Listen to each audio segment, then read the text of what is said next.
9 கோளும் ஒன்றாய் காண அங்கு கற்பகம் என்னும் கடவுளின் மெய்யில் 9 கோளும் ஒன்றாய் காண அங்கு கற்பகம் என்னும் கடவுளின் மெய்யில்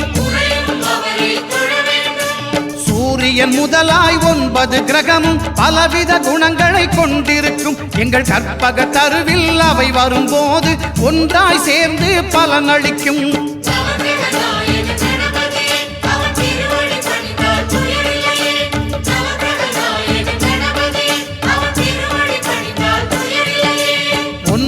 கோளும் ஒன்றாய் காண அங்கு கற்பகம் என்னும் கடவுளின் மெய்யில்